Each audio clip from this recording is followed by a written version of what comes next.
Son las 7:32 minutos, regresamos con más de Primera Página. Tenemos entrevista internacional el día de hoy para analizar un tema de interés en la agenda, que son los enfrentamientos que han tenido lugar durante 4 días consecutivos en el Medio Oriente entre Israel y las milicias palestinas de la Franja de Gaza, grupos terroristas denominados así por la comunidad internacional, que buscan borrar a Israel del mapa, incluso por los mismos lineamientos o su declaración oficial. Y más de 800 misiles han sido interceptados o se han registrado precisamente porque han sido disparados de la Franja de Gaza en estos últimos días. 179 han sido interceptados, 620 han cruzado hacia el territorio israelí y 152 han sido lanzamientos fallidos que cayeron incluso dentro de la Franja de Gaza. Conversamos con esto hoy con nuestro invitado Miguel Truzman, es coordinador nacional de la Confederación de Asociaciones Israelitas de Venezuela, CAIF, para hablar sobre este tema tan importante y explicarlo además a fondo para que nuestra teleaudiencia pueda entenderlo. Buenos días, Miguel, gracias por acompañarnos. Hola, José, bienvenido y bueno, gracias por la invitación. Siempre es interesante poder compartir con ustedes estos temas que bueno, son muy álgidos, muy complejos, para que la teleaudiencia pueda entender a profundidad de dónde viene, cuál es el origen, las causas, las consecuencias de estas conflagraciones, estos conflictos que son cíclicos en la región, fundamentalmente entre Gaza e Israel, ¿no? En este caso particular, como tú ya mencionas, estamos hablando ya de un tema específicamente entre un movimiento terrorista denominado Yihad Islámica, que se crea en el año 1981 por los estudiantes de la Universidad Islámica en Gaza, y que casualmente en ese año ese movimiento asesina a Anwar el-Sadat, el presidente de Egipto, que tuvo esa relación tan estrecha con el Estado de Israel, donde se firmó un acuerdo de paz importantísimo en la década del 70, final del 70, que se mantiene incólume el día de hoy. Este movimiento terrorista Yihad Islámica es el que ha provocado esta conflagración que empezó el 2 de mayo, para ser sincero, el 2 de mayo, como consecuencia de la muerte en una prisión israelí de uno de los integrantes de este movimiento terrorista. Está en huelga de hambre, ¿no? Está en una huelga de hambre, se dice, por 86 días. Una persona que había sido detenida en varias oportunidades por Israel, bueno, por diferentes atentados terroristas, y se negó a recibir alimento y atención médica del gobierno israelí. Fallece el 2 de mayo y ese mismo día empiezan los ataques y lanzadera de misiles, de cohetes de la Yihad Islámica del territorio gazatí hacia Israel.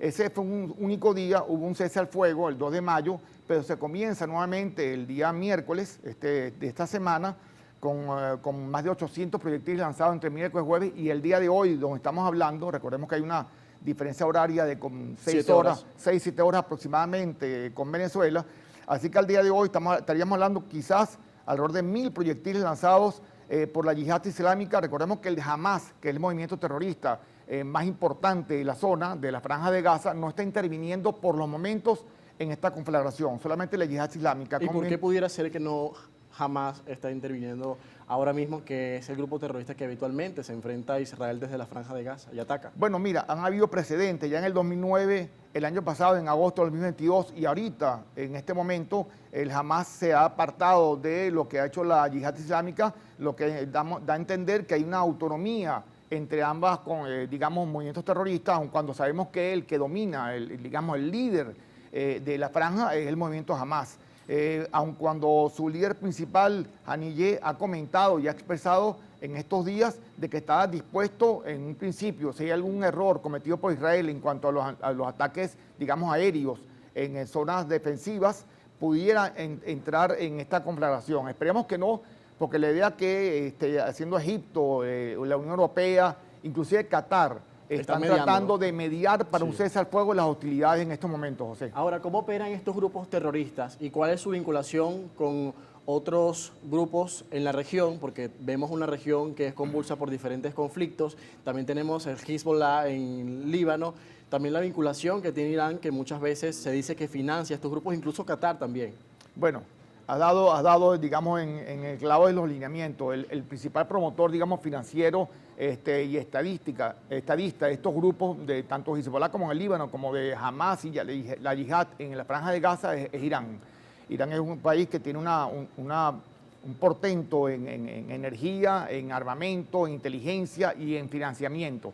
Por lo tanto, Irán, pues como todo el mundo sabe, está detrás de todos estos movimientos que buscan básicamente sacar a Israel del mapa, erradicar a Israel del mapa, que es el objetivo fundamental, tanto en los estatutos del Hamas, de la Yihad, como en los estatutos de la misma Irán, que establece y ha declarado públicamente los ayatolás que quieren borrar a Israel del mapa. Así que ese es el principal objetivo de estos movimientos, crear terror, crear una tensión donde la ciudadanía israelí no pueda vivir cotidianamente en paz, donde está que estar en refugio, como en este momento, donde no hayan clases, no hayan clases en la universidad, en los colegios, en fin, que se rompa la rutina, la cotidianidad en Israel. Cuestión que evidentemente no va a pasar porque el israelí es una persona que está, digamos, enfrentada a estas circunstancias de su creación en el 48 y mucho antes también, y vive su vida a plenitud a pesar de todos estos temas de conflagración. Claro. Ahora, ¿cómo evalúa la respuesta de Israel? Muchas veces se cuestiona en los medios internacionales, nos presentan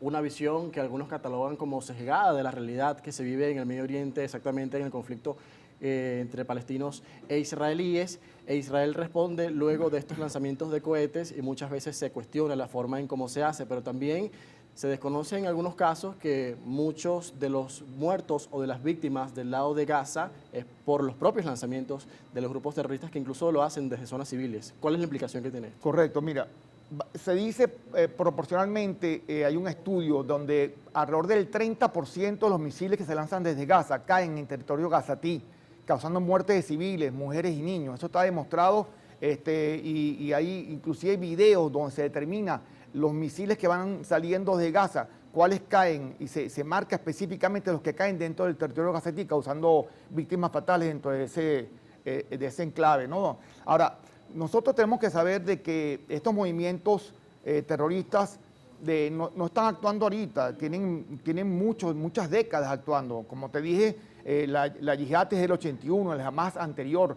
Recordemos que ya Israel había entregado a la Autoridad Nacional Palestina en el año 2005 la totalidad íntegra del territorio gazatí a la Autoridad Nacional Palestina, que lo pierde en unas elecciones legislativas en el 2007 con Hamas, que lo expulsa del territorio. Y es donde ahí viene el conflicto realmente, donde empieza ya en el 2007 una guerra intensa, porque es frontera, claro, con Hamas. Mira, el año pasado 31 civiles en Israel lamentablemente fueron asesinados por terroristas lobos solitarios en diferentes atentados en Beni Barak, en Dizengoff, en Tel Aviv, en otras localidades. Este año una madre con sus hijos fue acribillada en el carro por terroristas palestinos. Un terrorista palestino hace pocos días en el enclave, digamos, turístico más importante de Tel Aviv, que es la zona marítima, el paseo marítimo, con un carro atropelló a infinidad de transeúntes, matando a un turista italiano. También unos hermanos de 19 y 22 años fueron asesinados en su carro por terroristas palestinos, acribillándolos a mansalva. En fin, esto es una espiral de violencia que lamentablemente yo lo veo con mucho pesimismo, porque inclusive la misma gente en Gaza, cuando pasan estas circunstancias tan terribles, lo disfrutan, lo festejan, incluyendo caramelos a los muchachos, a los niños, a los jóvenes, a los adolescentes. ¿Por qué se hace tan difícil la paz? ¿Qué impide que no haya un mayor avance en este sentido? Y también lo que preocupa es que estos grupos precisamente logran capitalizar mayor apoyo en la sociedad y vemos a una autoridad palestina más debilitada.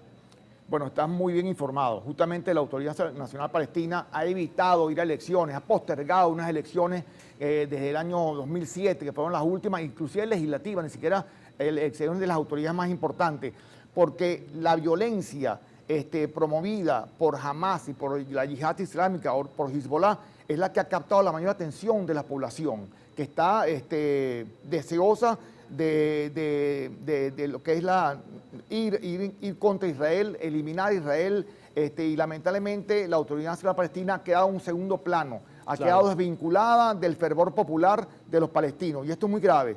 Ahí no ha habido voluntad política realmente en la educación misma de los colegios para dar una imagen de coexistencia, de paz, de concordia, de historia real entre los pero pueblos. eso también es lo que ustedes como comunidad judía, no solamente en el mundo, sino en Venezuela, también buscan con ese acercamiento interreligioso con otras religiones y entender también que el conflicto es con esa parte radical de esos grupos armados palestinos y que tienen una visión quizás sesgada del Islam, pero ustedes tienen un acercamiento con el Islam y de esa mayoría que no quiere la guerra, sino que quiere la paz.